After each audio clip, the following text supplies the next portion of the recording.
कोयना धरणाचे सर्व 6 दरवाजे केले बंद. पायथा विद्युतगृहातून मात्र पाण्याचा विसर्ग सुरू. धोम, उरमोडी आणि तारळी धरणातून पाण्याचा विसर्ग वाढवला. सातारा जिल्ह्यात पावसाचा जोर ओसरला असून कोयना धरणातून पाणी सोडण्याचे प्रमाण शुक्रवारी दिवसभरात कमी करण्यात आले होते. रात्री 8 वाजता धरणाचे सर्व 6 दरवाजे बंद करण्यात आले आहेत. पायथा विद्युतगृहातून 2100 क्युसेस पाण्याचा विसर्ग सुरू आहे. दरम्यान धोम, उरमोडी आणि तारळी या धरणांमधून पाण्याचा विसर्ग वाढवण्यात आला आहे. महाबळेश्वर, जावली आणि पाटण तालुक्यात जोरदार पाऊस झाल्याने धरण क्षेत्रामध्ये मोठ्या प्रमाणावर पाण्याचा येवा वाढला होता. कोयना धरणातून मोठ्या प्रमाणावर विसर्ग केला जात होता. शुक्रवारी सकाळी 8:15 वाजता धरणाचे सर्व 6 दरवाजे 3 फुटावरून 1 फुटावर खाली आणण्यात आले होते. त्यानंतर रात्री 8:15 वाजता सर्व दरवाजे बंद करण्यात आले आहेत. पायथा विद्युतगृहातून 2100 क्युसेस पाणी मात्र सोडले जात आहे.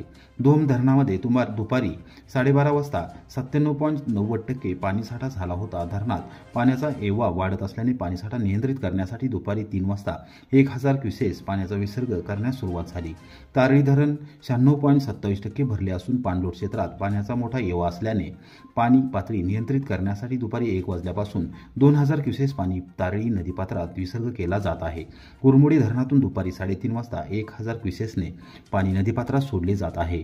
पावसाच्या प्रमाणानुसार धरणातून पाणी सोडणे कमी अधिक केले जाऊ शकते. त्यामुळे नदीकाठावरील ग्रामस्थांनी शेतकऱ्यांनी दक्षता घ्यावी असे आवाहन सिंचन विभागातर्फे करण्यात आले आहे.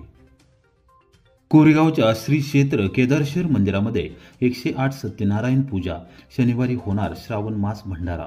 श्रावण महिन्याच्या सांगतेच्या पार्श्वभूमीवर कोरेगाव येथील श्री क्षेत्र केदारेश्वर देवस्थान ट्रस्टच्या वतीने सालाबादप्रमाणे श्री केदारेश्वर मंदिरामध्ये शुक्रवारी श्री 108 सत्यनारायण पूजा करण्यात आल्या. शनिवार दिनांक 23 ऑगस्ट रोजी श्रावण मास भंडाऱ्याचे आयोजन करण्यात आले आहे. श्रावण मासाच्या सांगतेनिमित्त दरवर्षी श्री केदारेश्वर मंदिरामध्ये 108 सत्यनारायण पूजेचे आयोजन केले जाते. भाविक भक्त हे उभय दाम्पत्य सत्यनारायण पूजेला बसतात. पश्चिम महाराष्ट्रातील आगळीवेगळी धार्मिक परंपरा कोरेगावात गेल्या अनेक वर्षांपासून सुरू आहे.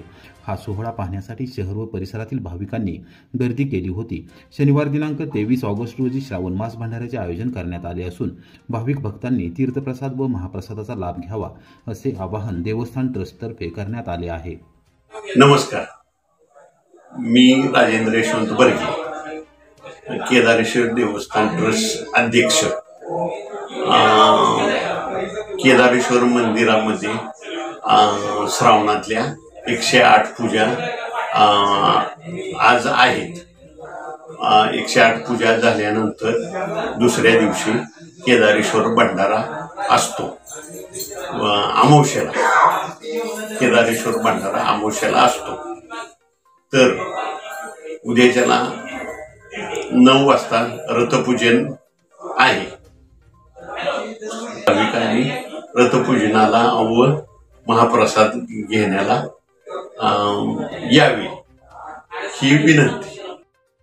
कोरेगाव आगारातील एसटी बसेस गणेशोत्सवासाठी दुसऱ्या आगाराला पाठवू नये, अन्यथा तीव्र आंदोलन छेडणार. प्रवासी संघटनेचा इशारा. आगामी गणेशोत्सवासाठी राज्यातील सर्व आगारांमधून कोकण विभागात चाकरमान्यांच्या वाहतुकीसाठी कोरेगाव आगारातील दैनंदिन मार्गावरील बसेस बंद करून गाड्या नेल्या जातात.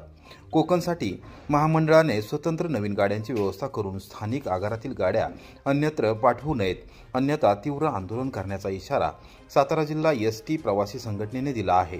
या संदर्भात जिल्हाध्यक्ष विलास शहा व उपाध्यक्ष दत्तात्रय सुतार यांनी सहाय्यक वाहतूक अधीक्षक विजय जाधव यांना शुक्रवारी सकाळी 11 वाजता निवेदन सादर केले. गणेशोत्सवासाठी मुंबईहून कोकणात येण्या जाण्यासाठी दरवर्षी चांगल्या स्थितीतील कोरेगाव आगारातून बसेस नेल्या जातात. सुमारे 10 दिवसांसाठी या सर्व गाड्या तिकडे फिरवल्या जाऊन स्थानिक पातळीवरील वेळापत्रक पूर्णपणे कोलमडते. शहर व तालुक्यातील भाविकांनाही गणेशोत्सव पाहण्यासाठी सातारा, पुणे, ठाणे, कल्याण आणि मुंबई येथे जाण्यासाठी बसेस उपलब्ध होत नाहीत. ग्रामीण भागातील विद्यार्थ्यांना कोरेगाव, रहमतपूर, वाटर स्टेशन आणि सातारा रोड येथून गावी जाण्यासाठी लवकर गाड्या मिळत नाहीत.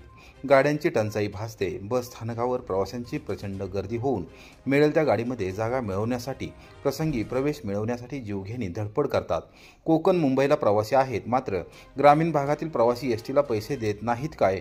त्यांची सोय करण्यासाठी शहरी भागातील गाड्या देऊ शकता, पण तालुका पातळीवरील गाड्या, विशेषतः जेथे रेल्वे, मेट्रो, लोकल किंवा अन्य साधन सुविधा नाहीत, केवळ एसटी हेच प्रवासाचे मुख्य साधन आहे, अशा आगारांमधील गाड्या नेण्यात येऊ नयेत. विभागीय पातळीवरील गाड्यांची निवड करतानाही चांगल्या गाड्या जाणीवपूर्वक नेल्या जातात असा आरोप शहा व सुतार यांनी केला आहे। मागील 2 महिन्यापूर्वी आगाराला मिळालेल्या नवीन गाड्या लांब पल्ल्याच्या मार्गावर वापरल्या जात असल्याने दैनंदिन वेळापत्रक सुद्धा विस्कळीत होते। वरिष्ठांनी गाड्या मागवल्यामुळे स्थानिक अधिकारी आगाराचा तोटा सहन करूनही निमूटपणे गाड्या पाठवून देतात। या काळातच प्रवाशांची सर्वाधिक गर्दी असते। मुळात दैनंदिन प्रवासी वाहतुकीसाठी सुद्धा स्थानिक आगाराकडे किमान 15 गाड्यांची तूट असून गणेशोत्सवात वाढीव 15 गाड्या नेल्यास आगार केवळ नावापुरतीच उरणार आहे। दैनंदिन व्यवस्था व प्रवासी वाहतूक ठप्प करून एसटी महामंडळाला नेमके काय साधायचे आहे असा प्रश्न प्रवासी संघटनेकडून विचारला जात आहे। सध्या परिस्थितीतही सातारा येथून कोरेगावला येण्यासाठी सायंकाळनंतर गाडी मिळत नाही। याबाबत महामंडळाच्या वरिष्ठ अधिकाऱ्यांनी गांभीर्याने विचार न केल्यास आंदोलन करण्याचा इशारा प्रवासी संघटनेचे उपाध्यक्ष दत्तात्रय सुतार यांनी दिला आहे। करमाळा पोलिसांच्या ताब्यातील आरोपीने वाटा स्टेशन येथून केले पलायन। तडोळेसमत वाघोली तालुका कोरेगाव गावच्या हद्दीत लघुशंकेला व जेवणाला थांबलेल्या करमाळा पोलीस ठाण्याच्या ताब्यात असणारा आरोपीने पोलिसांच्या हाताला हिसका देऊन पलायन केले।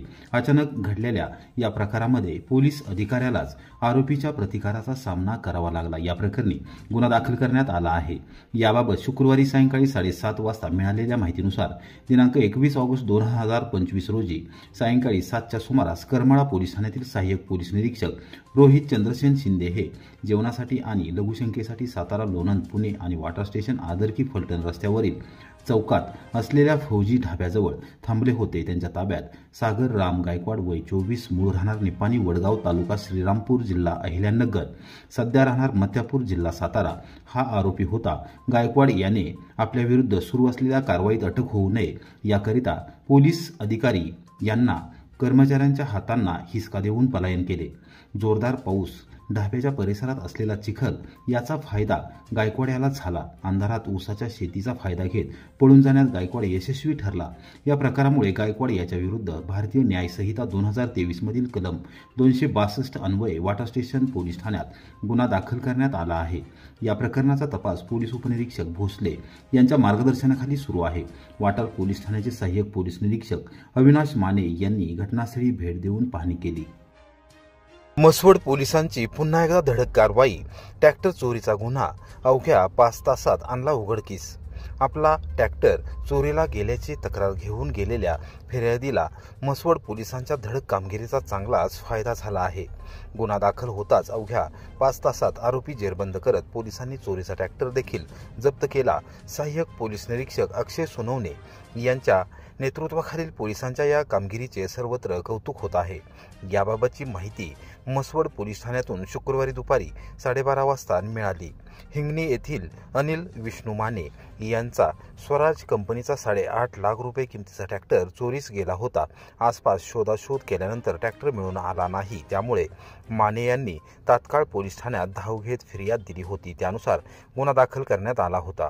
सहाय्यक पोलीस निरीक्षक अक्षय सोनवणे यांनी तात्काळ सूत्रे फिरवत तपास पथक रवाना केले होते। तांत्रिक माहितीच्या विश्लेषण करत आणि गुप्त माहितीच्या आधारे दिवड येथील धनाजी पोनाजी लोखंडे याने हा ट्रॅक्टर चोरला असल्याचे स्पष्ट झाले। त्यांनी तातडीने हालचाल करत तपासाची चक्रे गतीने फिरवली आणि लोखंडे याला जेरबंद केले।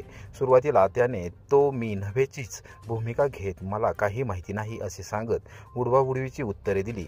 मात्र पोलिसी खाक्या दाखवल्यानंतर त्याने चोरीची कबुली दिली।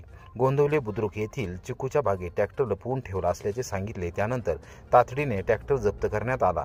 पोलीस अधीक्षक तुषार दोशी, अप्पर अधीक्षक वैशाली कडूकर, वडूजचे उपविभागीय पोलीस अधिकारी रणजित सावंत यांच्या मार्गदर्शनाखाली सोनवणे यांनी अवघ्या 5 तासात ट्रॅक्टर चोरीचा गुन्हा उघडकीस आणला।